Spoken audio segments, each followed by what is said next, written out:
by the gods Dionysus and Apollo.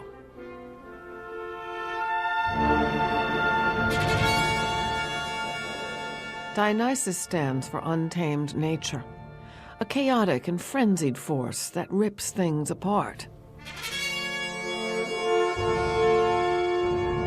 As the god of wine and ecstasy, Dionysus is the wellspring of inspiration.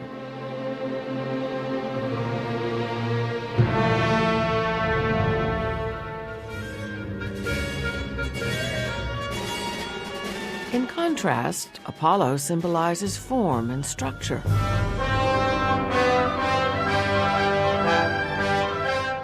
Apollo can shape the primal power of nature into images, words, and music.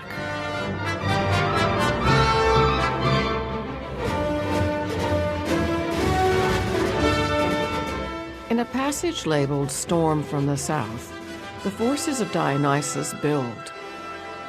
Bawdy street music joins with military bands and an orchestral windstorm to overwhelm lifeless winter.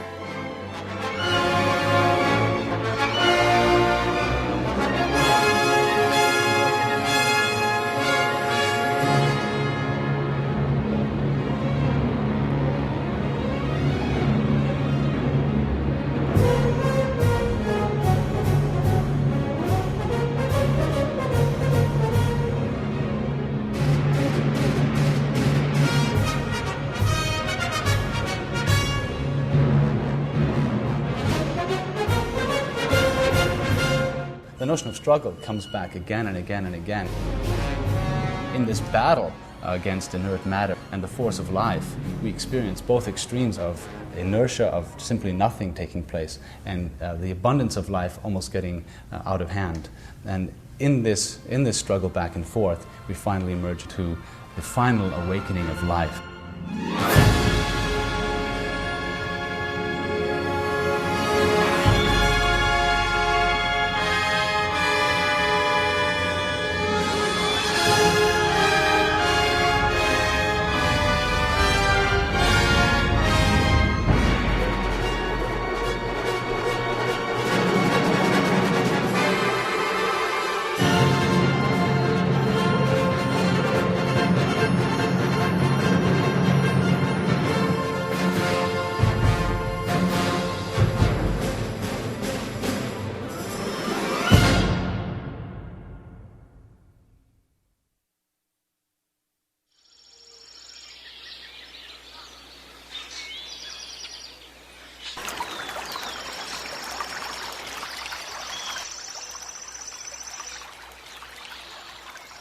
Life has won. The world is alive and vibrant.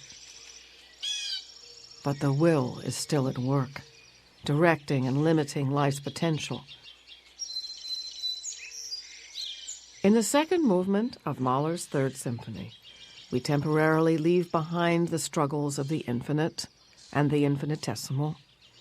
Now we enter nature perceived at the human scale.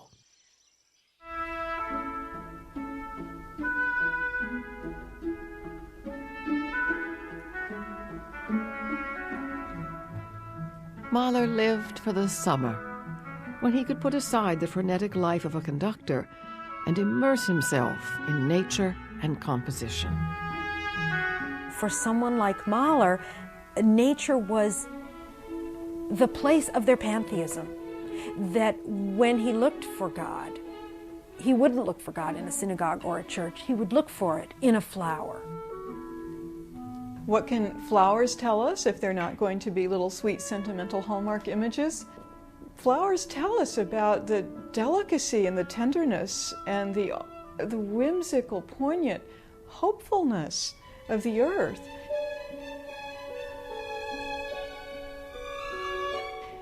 They tell us about this unexpected, unnecessary beauty that just takes us off our guard and bursts through our cynicism every year.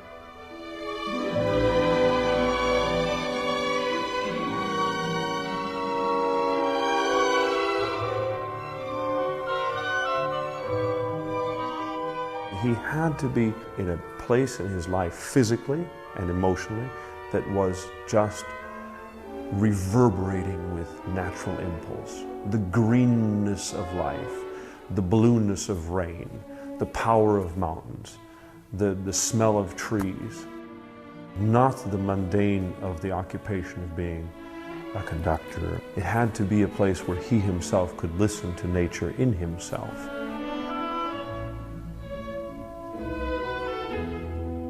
Starting in 1895, Mahler composed his Third Symphony over the course of 2 summers at Steinbach am Attersee, a lakeside village in the Austrian Alps.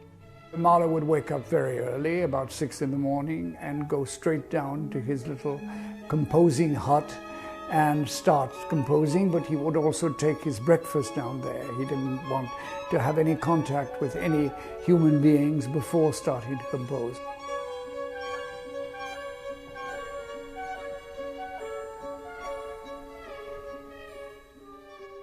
What the Flowers Tell Me was actually the first movement of the symphony Mahler composed. Only gradually did the unique and gigantic form of the work emerge. Following Pan Awakes, each movement takes us a step further on nature's evolutionary path.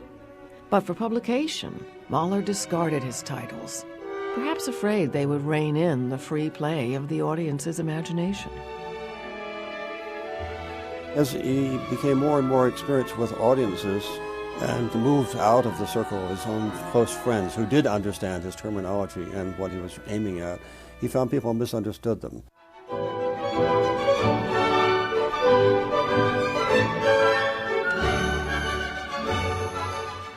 Surprisingly, this most genteel movement is also one of the most difficult to perform. Bits of themes leap acrobatically from instrument to instrument. Melodies overlap in a mysterious web. Mahler even used a bundle of sticks as a musical instrument to convey the flutter of life.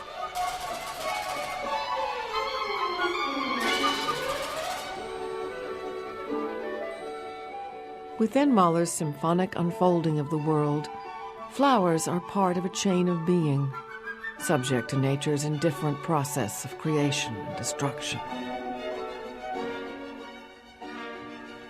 Do we vanish like flowers in the never-ending flow of time? The musical language into which Mahler translates such questions has a childlike simplicity, shot through with anxiety.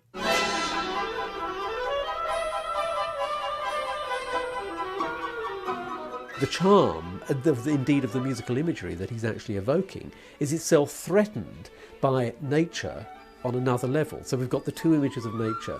There is the pretty nature, which is what the flowers movement is all about, what the flowers tell me. But there is the other, larger nature that is sending in the cattle that are going to trample those flowers down in the third movement, in the animals movement.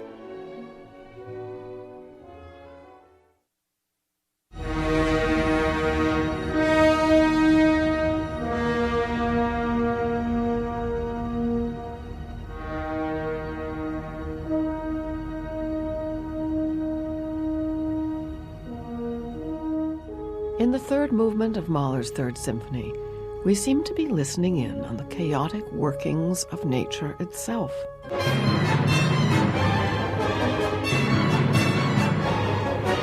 Savage, daunting, a cosmic joke. But it doesn't start that way. The movement opens with a musical quotation that would not have been known to audiences of the day. And it's a song by Mahler himself.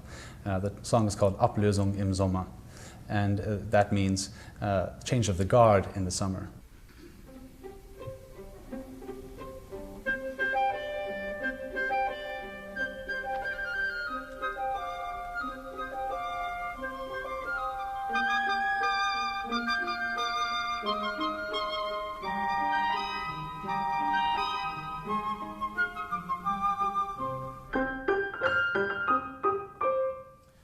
It sounds innocent enough, but it's not. The quotation itself is the story of the cuckoo who falls to his death. And the animals and the birds are singing blithely, who's going to replace the cuckoo who's dead? Who's dead? The point being there, the music is naive, and the message is brutal. Kuckuck hat sich zu Tode gefallen, an einer grünen Weiden, Weiden. Kuckuck ist tot, hat sich zu Tod gefallen.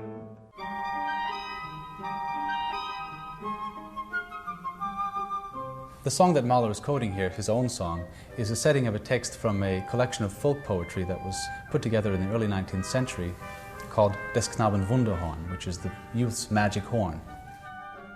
Mahler was fascinated by these texts and set the majority of his songs, in fact, to these poems.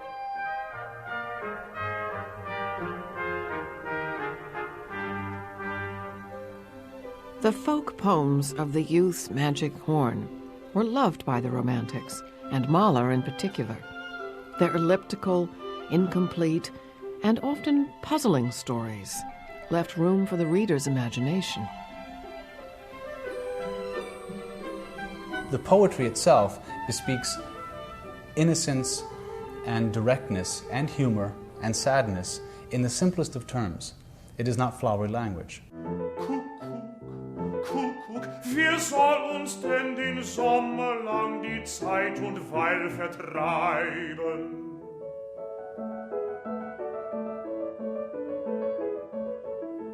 Ei, das soll tun, Frau Nachtigall, die singst auf grünen Zweige. Die kleine, feine Nachtigall, die liebe, süße Nachtigall. Sie singt und springt, ist allzeit froh, wenn andere Vögel schweigen. Wir warten auf Frau Nachtigall, die wohnt im grünen Hage. Und wenn der Kuckuck zu Ende ist, dann fängt sie an zu schlagen. The performers are directed to perform it mit Humor, with humour. And it's a weird little sort of stepping dance of a piece that ends with a very loud chord without the third in it, which sounds rather raw. And as if the pianist turns around and says, "Ha-ha, you thought this is a sweet little song, but actually it's got a sting in the tail, because this is also about death, death that is at the heart of nature."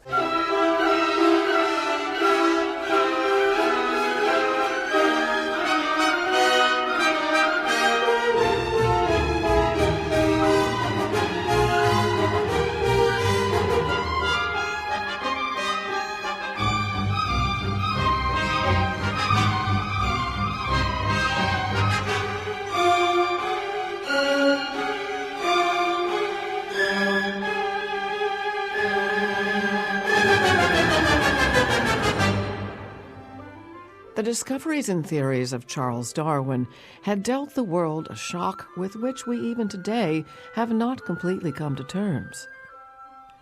Suddenly it seemed that our ideas of an orderly universe, created by a benevolent God, were illusions. Nature obeys the law of the jungle.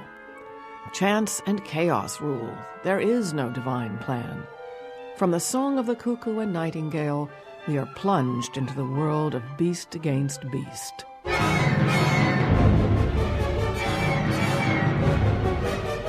Das Tierstück ist das Skurrilste. The animal movement is at once the most scurrilous and most tragic that ever was. This piece is really as if nature herself were making faces and sticking out her tongue. But there is such a gruesome, panicked humor in it that one is more likely to be overcome by horror than laughter.